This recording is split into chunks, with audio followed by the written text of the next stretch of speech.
pastor of the house of the Lord. Because of the unprecedented times and our extraordinary history, I believe it's important to prepare our people to return to the church building. Please note my language. We are not reopening the church because the church has never been closed. It has either been gathered or scattered. Right now we are scattered, but the Church of Jesus Christ lives, especially in the black community. African American people are not monolithic, so no one person can speak for all of us. Therefore, please understand that I'm speaking in broad generalities. African American people tend to be religious by nature. This religious tendency flows from our African history. Consequently, many of us are making unwise statements while taking risks. We are known to say when attending large gatherings or when refusing to wear a mask, "The Lord will protect me." And while that sounds spiritual, it is foolish, and it sounds remarkably similar to the position that the devil wanted Jesus to adopt when he tempted him in the wilderness. The Bible reads in Matthew 4, verses 5 through 7, "Then the devil took him into a holy city and had him stand on the pinnacle of the temple and said to him, 'If you are the Son of God, throw yourself down, for it is written, He will command His angels concerning you, and on their hands they will bear you up so that you will not strike your foot against a stone.' Jesus said to him, 'On the other hand, it is written, You shall not put the Lord your God to the test.'" May the Lord add the blessing to the reading of His holy word.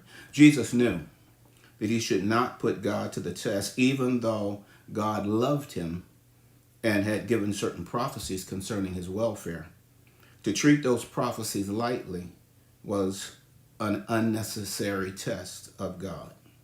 When we unnecessarily expose ourselves to the coronavirus and say, "The Lord will protect me," we are unnecessarily putting God to the test. He may protect us, and he may not, because his providential protection was not designed to be used foolishly by his people. He certainly wants to protect us, and part of that protection is the common sense that he has given us. Let me go ahead and address the elephant in the room. As black people, we are suspicious of the government, the medical community, and even our own brothers and sisters with good reason. Our suspicions grow out of the history of being betrayed, and we don't need to recount that history here and now. So many of us are caught up in conspiracy theories. We don't believe that the coronavirus is real, or we believe that it has been released on us for some ulterior motive or motives. We are suspicious of the medical community. That is both their practices and their labeling. We wonder whether deaths are being properly classified and labeled. Some of us believe that this is a trick of the devil or the government to close churches, etc., etc., etc. I can't address all of those concerns, legitimate or illegitimate, but I can share with you a few things that I know. One thing I know is that people are dying, whether it's the coronavirus or not, whether the dead are being classified properly or not, whether there is a grand conspiracy or not, people are dying. Therefore, it is loving and wise to do all that we can do to protect our people when we decide to return to the building. Therefore, we will take many measures to ensure your safety when we regather. I'm going to mention some and explain a little bit about others, because it's going to take some time for this information to be disseminated, received, digested, and voluntarily heeded.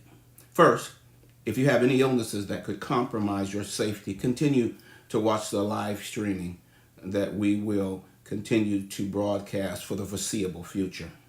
Second, we're going to ask you to do physical distancing. I don't like the term social distancing because we need to be socially intimate for our health, but we need to maintain a physical distance of 6 feet. That distance has been affirmed in many medical articles. We will probably have 2 services, an 8 a.m. service for the seniors, a 10:45 a.m. service for everyone else. All services will be held in the 2,000-seat Great Worship Center, which will be marked off to allow us to heed the physical distancing suggestions. Third, we're going to ask you to wear a mask or a shield. There's a great deal of misunderstanding around wearing masks. So please allow me to just clarify a little bit of that misunderstanding. The wearing of masks is not for the safety of the mask wearer, but for others. The mask cuts down on the flow of particulate matter from one's mouth when speaking, coughing, or sneezing. The shield is an even more effective measure in cutting down the flow of particulate matter from one's mouth because it's solid. I wore a mask until I got a shield. I have my shield now. I forgot to bring it in here, but I'll show it to you later. The mask or the shield will give you protection from COVID-19, not to the wearer, but more to the person, to others around the wearer. Unless you are wearing an N95 mask with a tight seal, and unless you are handling it properly, it will not protect you from the virus. The virus is mainly transmitted through particulate matter from another person. Both physical distancing and the mask or shield will greatly reduce one's chances of spreading the coronavirus. I have already tested the shield in the Great Worship Center. It's going to be exceedingly difficult to speak through it. It muffles the sound. Consequently, only when speaking, I will not wear a mask or a shield. But the front seat are 18 feet from the pulpit, which is 3 times the suggested distance. I will be wearing my shield in all other interactions. The services, as you have noticed on the live streams, will be short to consider the discomfort of wearing masks. There will be regular cleaning of the building, and there are many other precautions that will be taken that I'm not going to cover right now. This live stream is to alert you to these major considerations and to ask you for a favor. If you don't want to wear a mask or a shield, and you don't want to heed the physical distancing suggestions, would you please not come to church at this time? We want to have the best possible worship experience that we can have under the circumstances. We do not want you to endanger other people. We do not want to argue with you. And we do not want to have the police escort you out of the building while we're trying to have service. We want you to voluntarily demonstrate your love for others by heeding these guidelines. In due season, I believe these precautions will be relaxed and we'll move towards the new normal.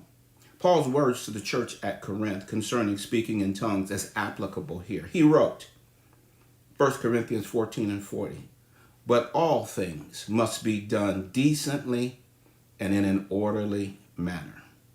I look forward to seeing you soon, and I trust that you will pray and be guided by the Spirit and by love as we gather together to give glory to God's name.